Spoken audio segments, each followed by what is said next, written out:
Assalamualaikum warahmatullahi wabarakatuh. Perkenalkan, nama saya Teguh Tandiwela, eh, kelas A3, Prodi Sistem Informasi, MK Pengembangan Proyek Sistem Informasi. Di sini saya akan menjelaskan kesimpulan dari pertemuan 9 sampai dengan pertemuan 14. Di sini saya sudah merangkum semua materi dari pertemuan 9 sampai pertemuan 14. Dan di sini juga saya akan menjelaskan poin-poin atau kesimpulan atau ringkasan yang sudah saya ringkas di pertemuan 9 sampai dengan pertemuan 14. Langsung saja kita masuk ke dalam materi yang ke-9. Materi pertemuan ke-9. Dengan berjudul Manajemen Kualitas Proyek. Manajemen kualitas proyek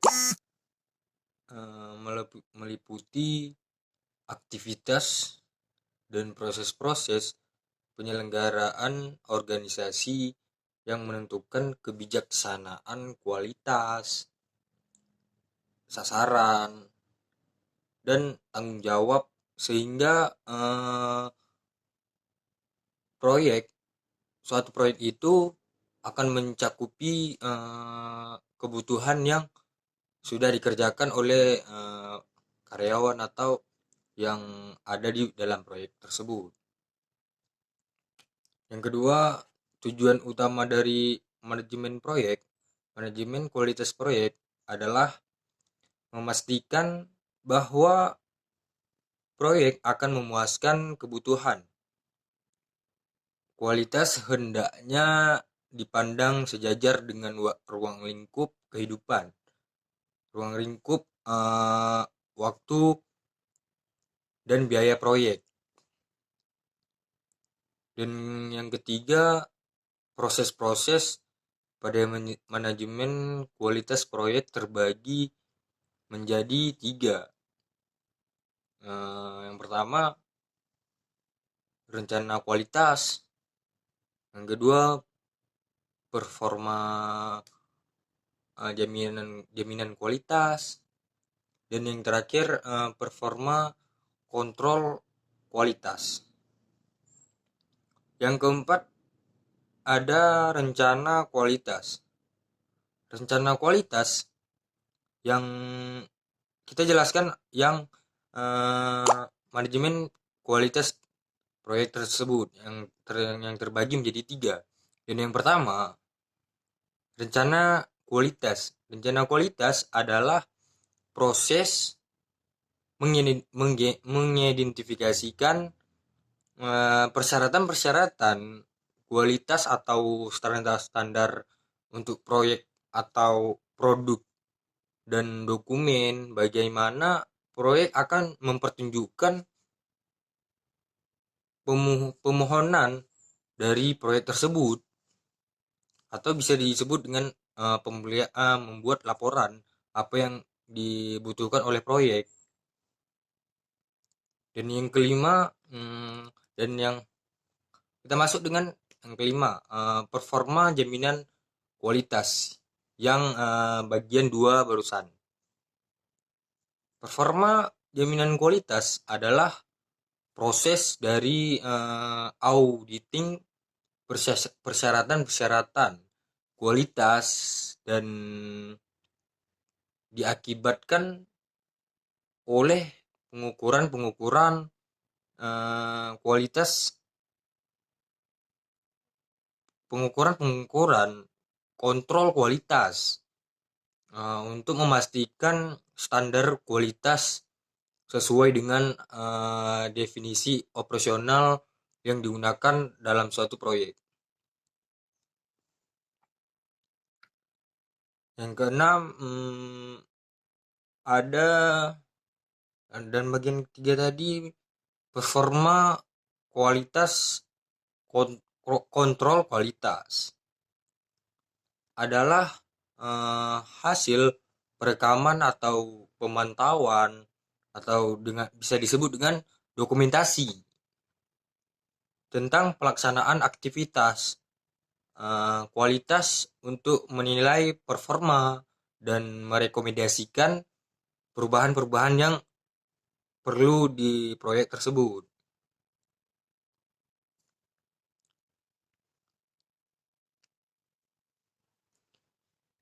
Dan yang ketujuh, kita masuk ke karakteristik dari perangkat lunak yang berkualitas. Yang pertama, mudah untuk dipelajari dan digunakan oleh pemakainya. Yang kedua, pengembang perangkat lunak bisa mendesain, uh, menganimasi, menulis short kode, melakukan uji coba, dan memelihara sistem tanpa kesulitan yang berarti pada proyek tersebut. Bisa yang ketiga, bisa mengerjakan apa yang diinginkan oleh pemakainya.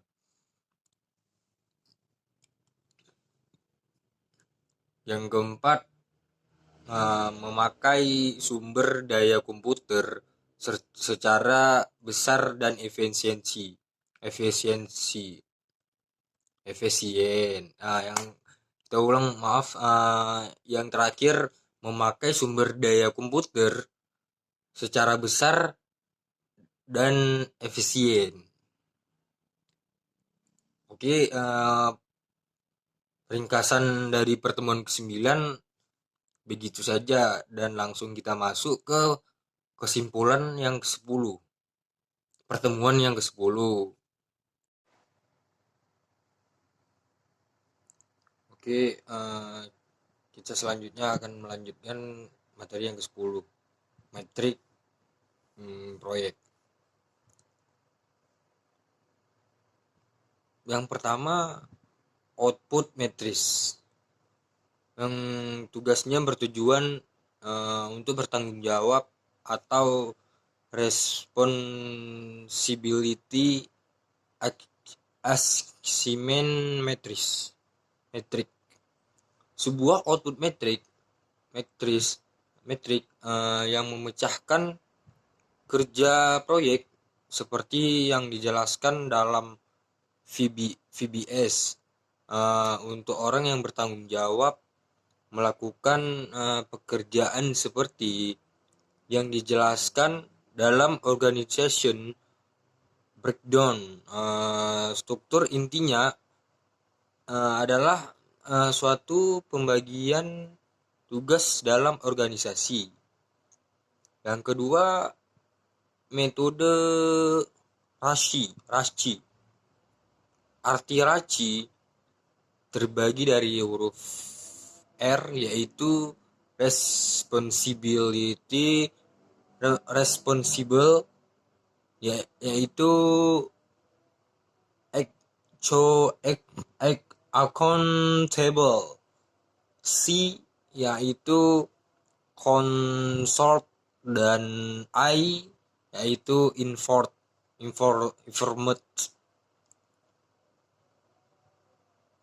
Yang ketiga, responsible, yaitu bertanggung jawab. Saat membagi tugas menggunakan metode ini, responsibility adalah orang yang bertanggung jawab untuk melakukan tugas yang sudah dikembangkan hingga sampai sekarang. Yang keempat, accountable, yaitu mereka yang bertanggung jawab dengan seluruh yang diimpikan dilimpahkan ke anggota timnya. Yang kelima, konsult mereka yang telah ahli di bidangnya. Pasalnya mereka akan bertugas untuk memberikan informasi seputar proyek yang sedang dikerjakan. Yang keenam, informed, yaitu anggota yang selalu mendapatkan informasi tentang kemajuan proyek, perkembangan suatu proyek yang sedang dijalankan sekarang. Yang ketujuh, RAM. RAM menggunakan metode RPR, yaitu responsible orang yang bertanggung jawab. P yaitu performing, yang mengerjakan. Dan segitu saja kesimpulan dari pertemuan ke-10. Selanjutnya kita akan menjelaskan pertemuan ke-11.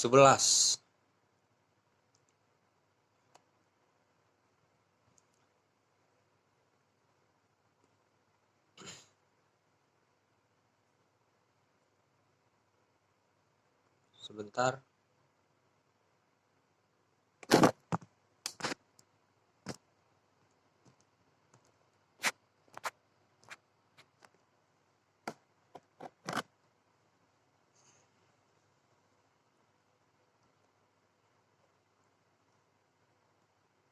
Dan pertemuan 10 menurut saya kesimpulannya pun seperti yang saya jelaskan barusan, yang saya simpulkan berdasarkan apa yang ada di materi yang pertemuan ke-10.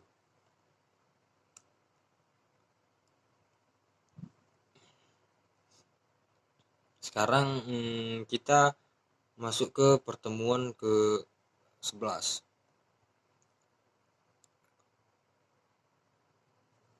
Yang pertemuan ke-11 yang berjudul manajemen komunikasi proyek.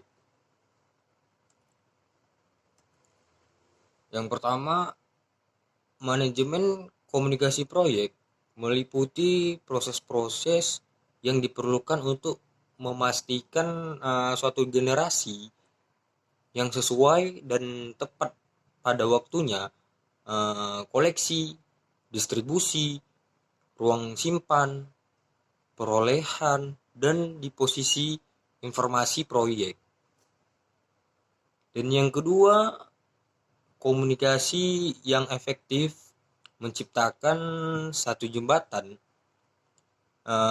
antara stakeholder yang berbeda yang dilibatkan dalam suatu proyek yang dijalankan.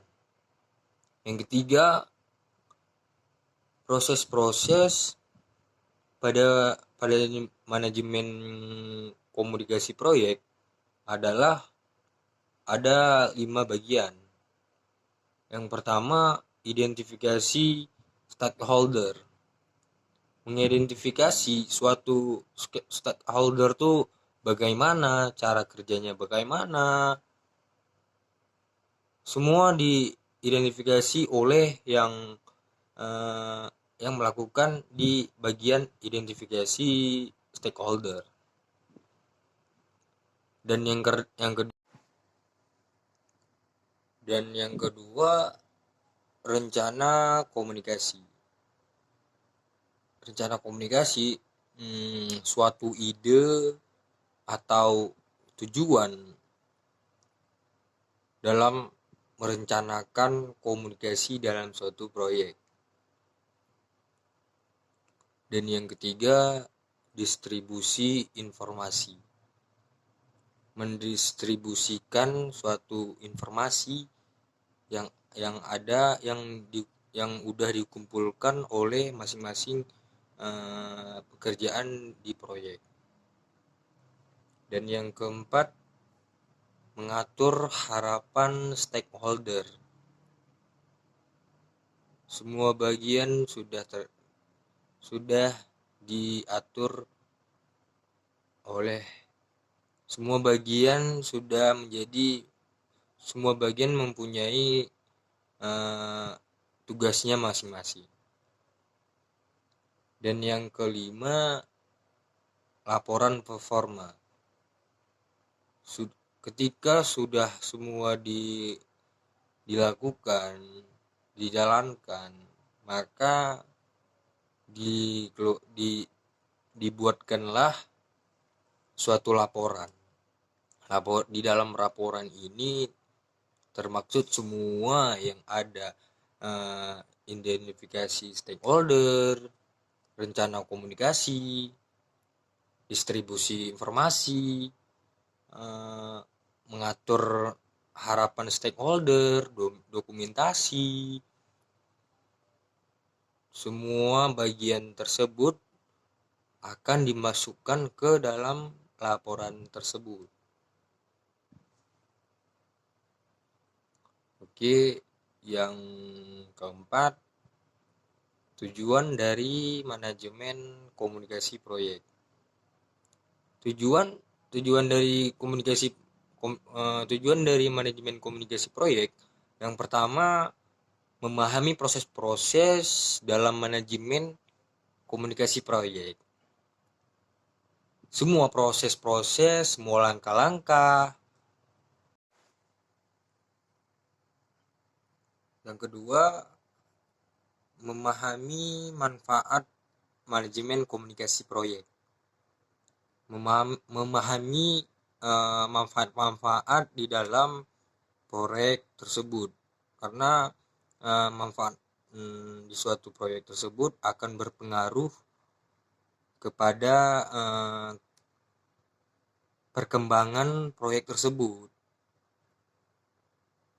Dan yang ketiga, memahami dokumen-dokumen apa saja yang diperlukan dalam manajemen komunikasi proyek.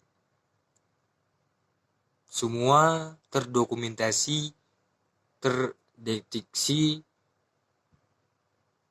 semua berkas, semua yang ada informasi dalam manajemen proyek akan tertulis atau tertera di dokumen-dokumen manajemen komunikasi proyek. Dan yang kelima, isi manajemen komunikasi proyek. Yang pertama, kebutuhan komunikasi stakeholder. Yang kedua, informasi yang akan dikomunikasikan, termaksud format, konten, dan tingkat rincian. Yang ketiga, metode dan teknologi yang digunakan dalam penyampaian informasi. Yang kelima, jadwal penyampaian informasi. Yang keenam, metode penyelesaian masalah. Yang ketujuh, daftar istilah atau terminologi. Masuk poin yang keenam, mengelola stakeholder. Yang pertama, perlu suatu rancangan atau merancang suatu cara untuk mengidentifikasikan dan menyelesaikan. Yang kedua, alat penting yang termaksud yaitu metrik manajemen harapan dari catatan isu di dalam manajemen komunikasi proyek. Yang ketujuh, laporan performa outputnya. Poin yang pertama, para performa yang termaksud bagian dari output di dalam manajemen komunikasi proyek. Yang kedua, update akses organisasi. Yang ketiga, permintaan perubahan.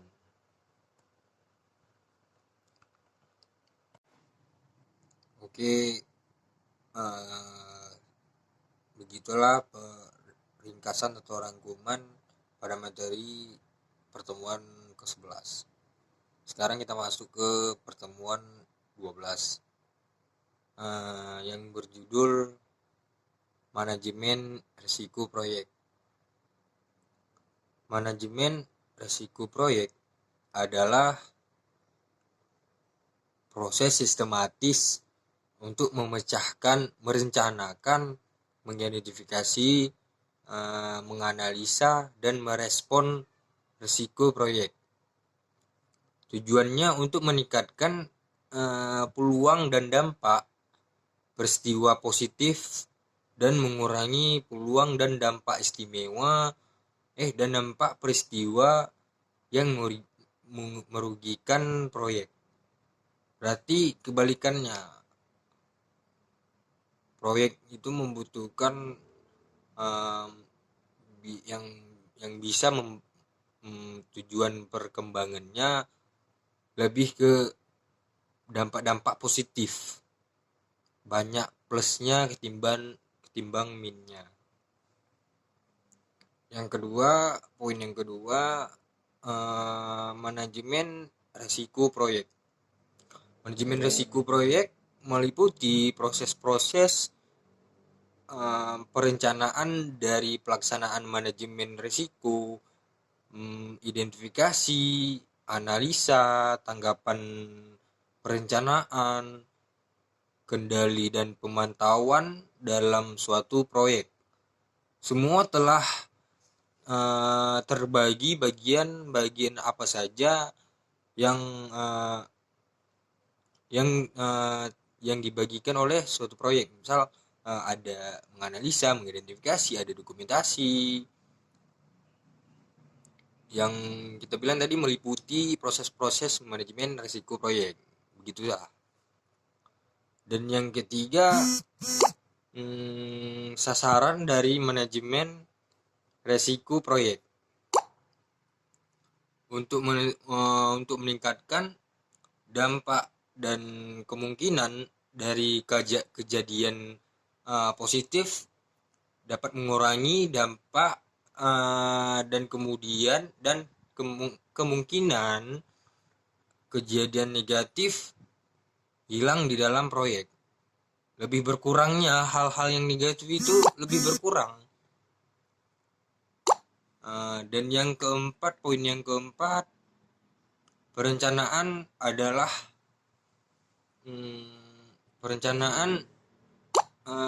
juga penting untuk menyediakan waktu dan sumber daya yang cukup untuk aktivitas manajemen risiko dan untuk menetapkan suatu basis yang disetujui untuk mengevaluasi resiko-resiko yang memastikan tingkat, tipe, dan visibilitas manajemen risiko yang tertera setara dengan risiko dari kepentingan proyek bagi organisasi. Semua di dalam perencanaan manajemen risiko proyek, semuanya sudah terbagi. Ada memastikan tipe, visibilitas manajemen risiko yang setara dengan risiko kepentingan bagi proyek, manajemen risiko proyek. Poin yang kelima, performa analisis risiko kualitatif adalah proses dari prioritizing risiko untuk analisa tindakan lebih jauh atau dengan mengatur dan mengkombinasikan kemungkinan tanpa dari kejadian. Performa yang ada di proyek, manajemen risiko proyek. Dan yang poin yang keenam, tanggapan rencana risiko adalah tanggapan dari rencana dalam proyek risiko proyek adalah proses mengembangkan pilihan dan tindakan untuk meningkatkan peluang dan untuk mengurangi ancaman-ancaman pada sasaran proyek. Dan yang ketujuh, poin yang ketujuh, monitor dan kontrol risiko adalah proses meningkatkan rencana tanggapan risiko pekerjaan mengikuti jalan risiko yang dikenal di dalam risiko proyek. Pemantauan sisa risiko, mengidentifikasi risiko-risiko baru dan mengevaluasi proses efektivitas risiko sepanjang proyek berjalan. Begitulah kesimpulan dari manajemen risiko proyek. Semua di manajemen risiko proyek paling terpenting didahulukan, lebih dikembangkan, lebih didahulukan supaya di dalam risiko proyek tersebut lebih mendominasikan yang positif terlebih dahulu, lebih diperbanyak, lebih berkembangnya positif di perusahaan tersebut. Kebanyakan plusnya ketimbang minusnya. Begitulah kira-kira. Dan kita masuk ke pertemuan ke-13.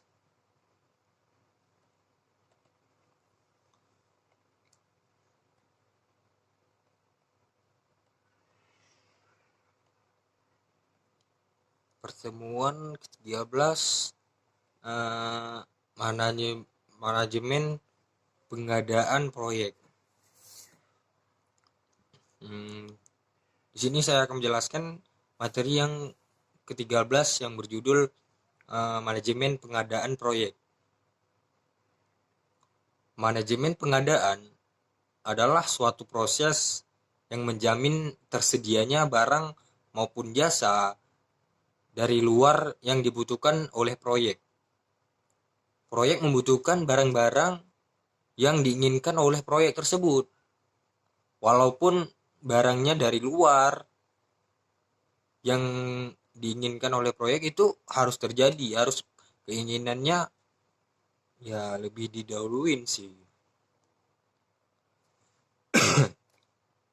Yang kedua, perencanaan pengadaan, yaitu menetapkan apa saja yang perlu disediakan dan kapan yang harus dilakukan, memilih pemasok dan menetapkan kontrak kesepakatan kerja.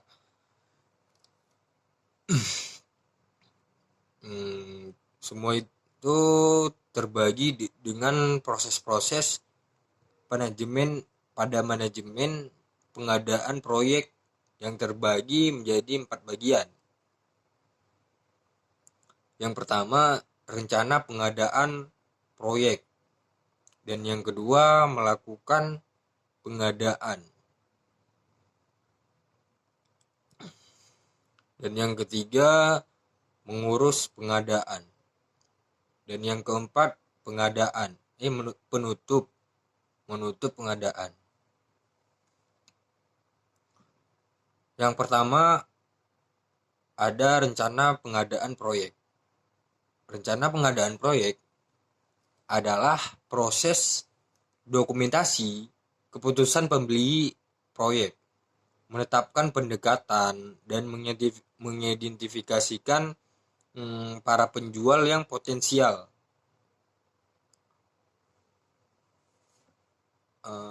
Dan yang kedua, poin yang kedua, melakukan pengadaan. Melakukan pengadaan adalah proses tanggapan perolehan penjual yang memilih seorang penjual dan menganugerahkan kontrak. Poin yang ketiga, mengurus pengadaan adalah proses memanage hubungan-hubungan pengadaan, pemantauan performa kontrak, dan membuat perubahan dan koreksi ya, jika dibutuhkan pada suatu proyek, pengadaan suatu proyek. Dan poin terakhir, menutup pengadaan adalah proses melengkapi masing-masing pengadaan proyek awal penghentian suatu kontrak adalah kasus khusus dari penutup pengadaan yang dapat dibutuhkan oleh satu persetujuan timbal balik kedua belah pihak dari asumsi dari satu pihak atau untuk kenyamanan pembeli jika yang disediakan untuk di dalam kontrak yang dijalankan, kontrak yang diberikan. Begitulah ringkasan atau kesimpulan pada materi yang ke-13, manajemen pengadaan proyek. Sekarang selanjutnya kita bahas pertemuan ke-14.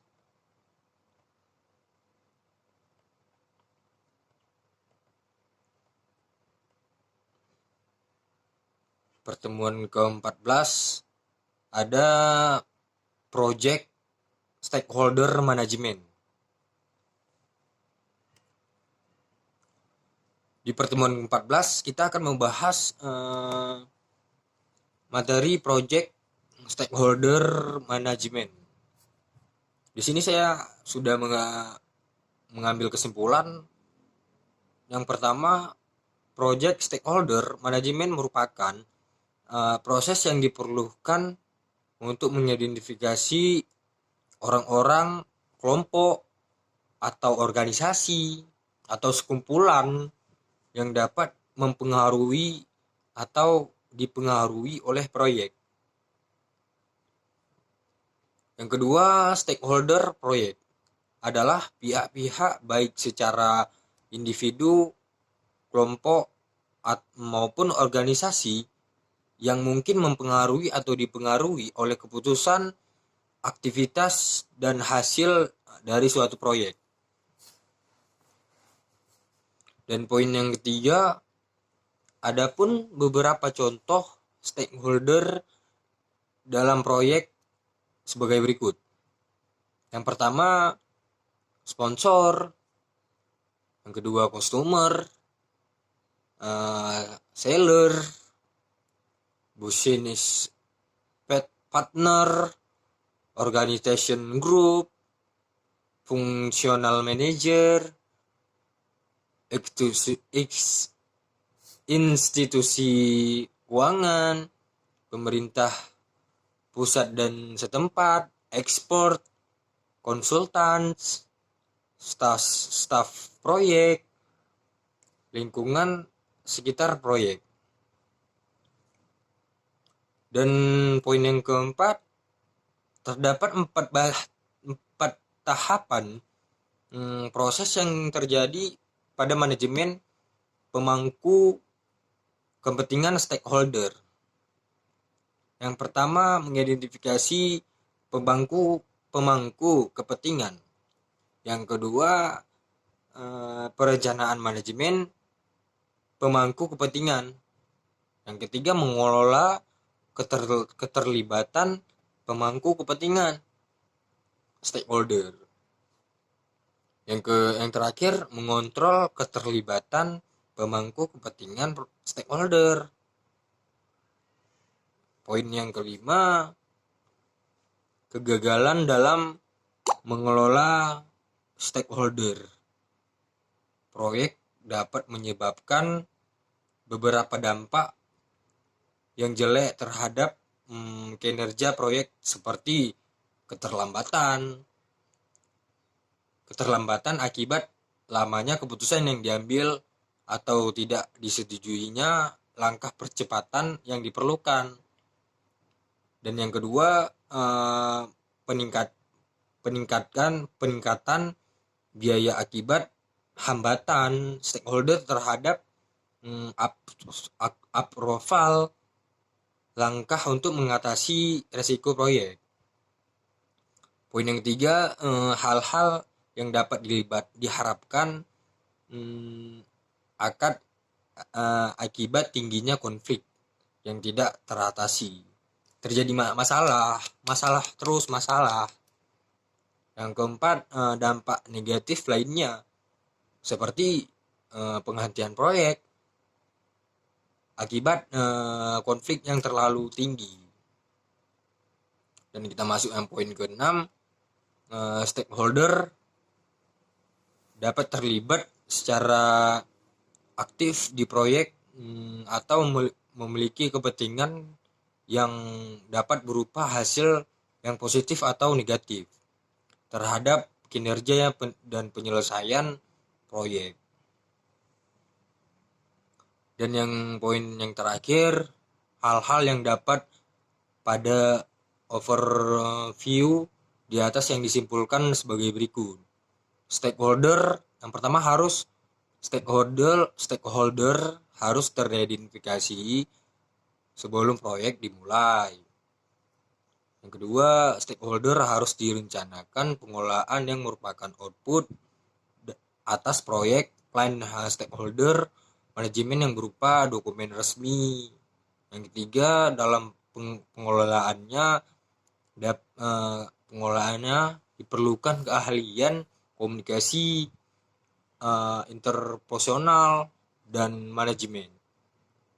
Yang terakhir, pengelolaan stakeholder dapat mempengaruhi atau mengubah proyek, manajemen plan, manajemen dokumen, dan organizational proses, ASKES, expert judgment, meeting, dan analis adalah tool dan teknis. Sekian dari saya, sudah menjelaskan materi dari materi yang ke-9 sampai materi yang terakhir, materi ke-14. Sekian, lebih dan kurang saya mohon maaf. Wabillahi taufiq wa hidayah. Saya undur diri. Assalamualaikum warahmatullahi wabarakatuh.